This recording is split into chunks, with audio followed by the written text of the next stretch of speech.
The mother who waited her whole life. In a quiet village surrounded by fields and dusty roads, there lived an old mother named Maria. Her small house stood at the end of a narrow path where very few people passed. The walls were old, the roof was broken in places, and the wooden door made a creaking sound whenever the wind blew.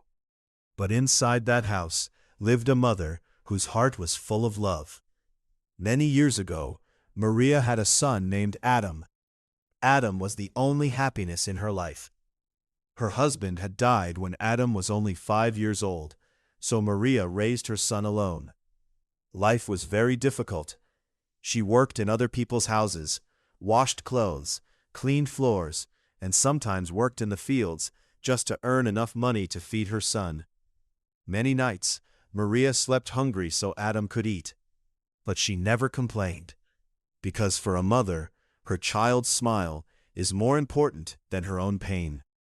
Adam grew up to be a very intelligent boy. "Mom, I found a good job in the city."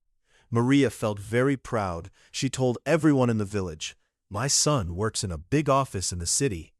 But slowly the calls became fewer. Weeks turned into months. Months turned into years. Adam became busy with his new life, new friends, a new job, a new city. And slowly, he forgot the small house at the end of the dusty road. But Maria never forgot him.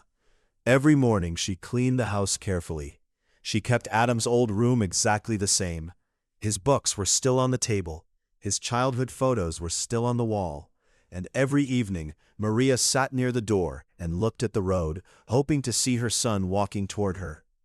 The villagers sometimes asked her, "Maria, when will your son visit?" She always smiled and replied, "Soon. He is very busy, but he will come." Years passed. Maria became old and weak. Her hair turned white. Her hands began to shake.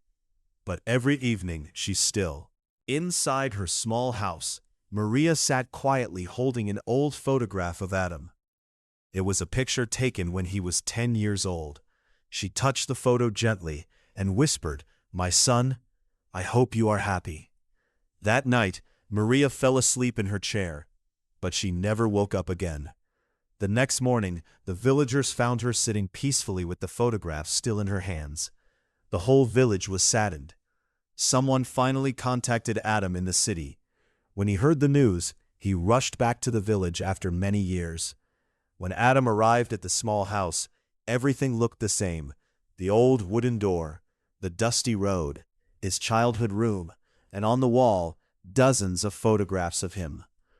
Adam walked slowly through the house. Then he saw something that broke his heart. Near the door was a small chair. Next to it was a calendar. On every single day, Maria had made a small mark with a pen. At the bottom of the calendar were words writ. Adam fell to his knees. For the first time in many years, he cried like a little boy. But it was too late. The mother who had waited her whole life was no longer there. That day, Adam understood something very painful. In life, we run after success, money, and dreams. But sometimes, while running forward, we leave behind the people who loved us the most. And when we finally turn back to find them, they are already gone. Because a mother's love waits forever, but a mother's life does not.